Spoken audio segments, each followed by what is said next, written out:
sa sœur, sa femme mettait des choses amples et parler du djilbab, est-ce que c'est mieux ou pas, je dis, certes, une femme, quand elle sort avec des cheveux cachés, avec un foulard par exemple, et des vêtements amples, au point où on ne voit pas par exemple sa forme, la forme de son corps, ni rien de son corps, on lui dit certes, cette femme est mieux, et beaucoup mieux que celle qui est sortie avec par exemple une jupe qui montre par exemple de ses genoux jusqu'en bas, ou montre ou sortie par exemple avec un tricot qui montre par exemple le début de sa poitrine.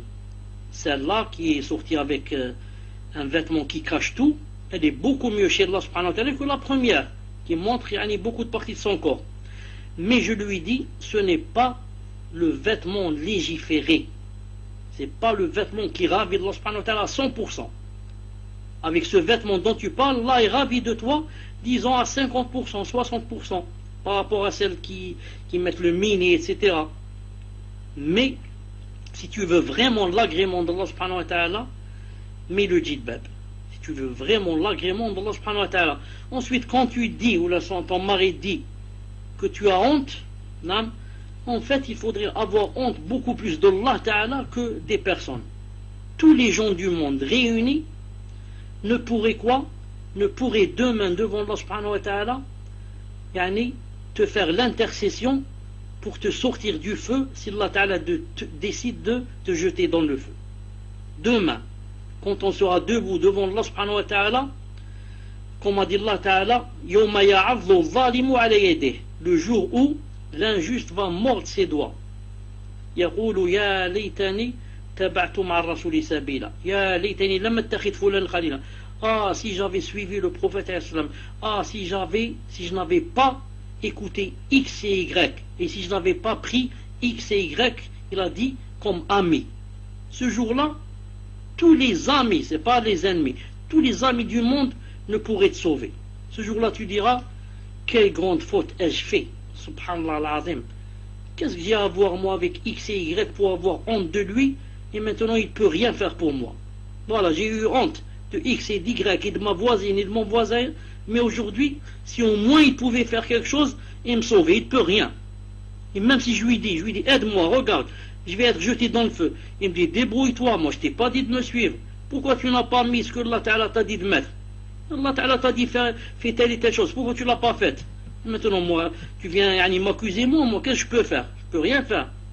Donc je dis à cette sœur, taqillah subhanahu wa ta'ala, et vis ta vie pour Allah. Ne regarde pas les gens. Ils ne pourront rien faire pour toi. Et ici, tu as honte d'eux. Qu'est-ce qu'ils peuvent faire au maximum? Ils vont rire de toi. Allah Ta'ala cite dans le Coran qu'ils allaient rire. وَإِذَا مَرُّوا بِهِمْ يَتَغَامَزُونَ وَإِذَا انقلبوا إِلَى أَهْلِهِمْ انقلبوا فَكِهِينَ. Il dit, s'ils passent devant des gens, ils vont faire des clins d'œil. Quand ils vont chez eux, ils vont rire d'eux et dire, ceux-là, qu'est-ce qu'ils sont en train de faire? Ils sont en train de... Donc tout ça, ça a été cité dans le Coran. Allah Ta'ala a dit, aujourd'hui, aujourd'hui ce sont les croyants qui rient des kuffars qui riaient d'eux. Donc maintenant, laisse-les rire, et toi tu vas rire demain d'eux. Choisis. Ou bien c'est toi qui vas rire des gens, et ils vont rire de toi demain, ou bien eux vont rire de toi aujourd'hui, et toi tu vas rire demain. C'est pour ça que toi, quand tu mets le djilbab, tu marches dans la rue, les gens rient, les gens crient, font des clins d'œil, les gens disent des choses, tout ça, dis dans ton cœur, dis, tout ça je le sais, tout ça, ça fait 15 siècles que Allah Ta'ala l'a écrit dans le Coran, et que ça allait arriver. Donc déjà, alhamdoulilah, ça veut dire que je suis dans le droit chemin. Donc alhamdoulilah, donc vous riez de moi, donc c'est moi qui vais rire demain de vous. Donc alhamdoulilah, c'est déjà un statut que Allah Ta'ala m'a donné pour que je sois arrivé au point où on rit de moi. Alhamdoulilah, imagine le contraire. Imagine ma soeur que il y a ta voisine qui a le djilbab qui sort dans la rue et toi tu es vraiment de l'autre côté et c'est toi qui ris d'elle. Tu dis la miskina celle-là, elle porte le djilbab, miskina, elle a un retard mental et un retard dans la civilisation. Tu dis comme ça, comme ils disent eux. Tu dis miskina celle-là et tu ris d'elle. Imagine ça. Donc ce serait vraiment grave et pire. Donc alhamdoulilah que ce sont les gens qui vont rire de toi. Laisse-les rire et demain, comme a dit Allah Ta'ala, quand tu seras adossé dans les divans dans le paradis, et tu vas rire des kuffars, Inch'Allah Ta'ala. Donc Inch'Allah Ta'ala, ne vis pas pour les gens, vis ta vie comme Allah Ta'ala t'a ordonné pour que demain soit ravi de toi et que tu rentres au paradis. Il laisse les gens maintenant dire ce qu'ils veulent, rire comme ils veulent, laisse-les faire ce qu'ils veulent. Là.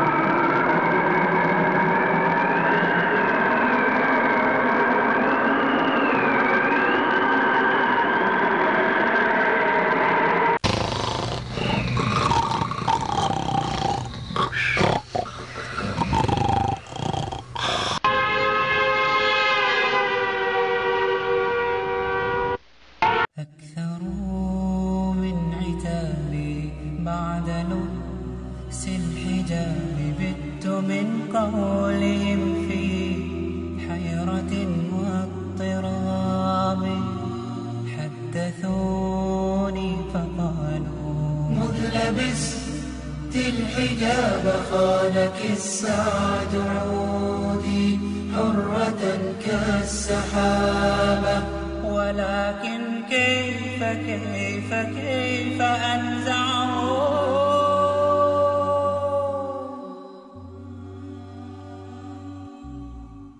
كيف لي أن أزيل ذا الحجاب الأصيل صار مني كبعض صرت فيه جليلا لن أميط غطائي رغم مر الجفاء شرع ربي دليل لا هوى الأدعياء لا هوى